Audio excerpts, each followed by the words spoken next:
జ్యోతిష్ శాస్త్రరీత్యా ద్వాదశ రాశుల్లో 4వ రాశి అయినటువంటి కర్కాటక రాశి మిత్రులారా, 2026 ఏప్రిల్ నెల మీ యొక్క శుభాశుభ ఫలితాల గోచార ప్రకారం ఎలా ఉంది అని అంటే, ఈ నెల గ్రహస్థితులు శని మరియు రాహు మీనరాశిలో 9వ స్థానంలో ఉండడం వల్ల ధర్మం, అదృష్టం, గురువులకు అనుగ్రహం మీకు పరీక్షగా ఉండే అవకాశాలు బాగా కనబడుతున్నాయి.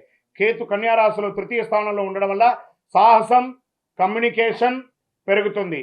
గురు మిథున రాశిలో ద్వాదశ స్థానంలో ఉండడం వల్ల ఖర్చులు, విదేశీయ సంబంధాలు పెరుగుతాయి.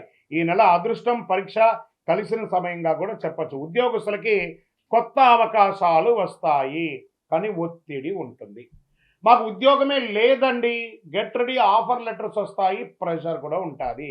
ఓహో, ఊహించుకొని నేను ఐటీ రంగంలో ఉన్నాను, నాకు లక్షల్లో శాలరీస్ వస్తాయి. ఆ రోజులు పోయాయండి. ఎవరు ఎంత జీతం ఇస్తే కనీసం ఆ ఉద్యోగంలో జాయిన్ అయిపోండి, తర్వాత చూసుకోండి. కాంప్రమైజ్ ఇక శాలరీ డిస్కషన్లో వచ్చేటప్పుడు ఒక మెట్టు దిగే ఉండండి, మీరు ఏమి కాదు, మంచి అవకాశాలు వస్తాయి.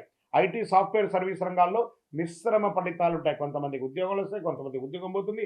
ఉద్యోగం పోయిన వాళ్ళకి కొత్త ఉద్యోగాల్లో ఉంటారు, వెతుకుతూ ఉన్న వాళ్ళకి ఉద్యోగ అవకాశాలు వస్తాయి. మిశ్రమంగా ఉంటుంది. అందువల్ల బ్యాంకింగ్ సెక్టర్ సేఫెస్ట్ జోన్గా ఉంది. ఇంకా వ్యాపారస్తులకి కొత్త అవకాశాలు వస్తున్నాయి, కానీ పెట్టుబడిలో జాగ్రత్త అవసరం. భాగస్వామి వ్యాపారంలో అపోహలు అక్కర్లేదు, నమ్మండి.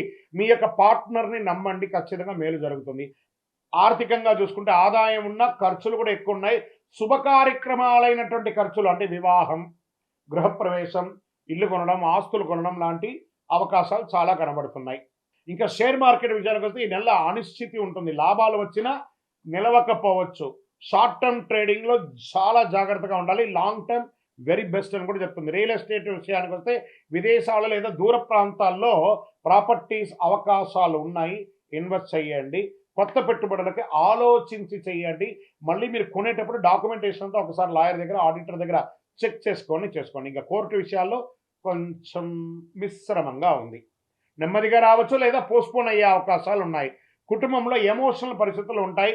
చిన్న విషయాలు పెద్ద సమస్యలుగా మారే అవకాశం ఉంటుంది. కొంచెం నోరు అదుపులో పెట్టుకోవాలి. స్వతహాగానే నేను చెప్తుంటాను, కర్కాటక రాశి వారు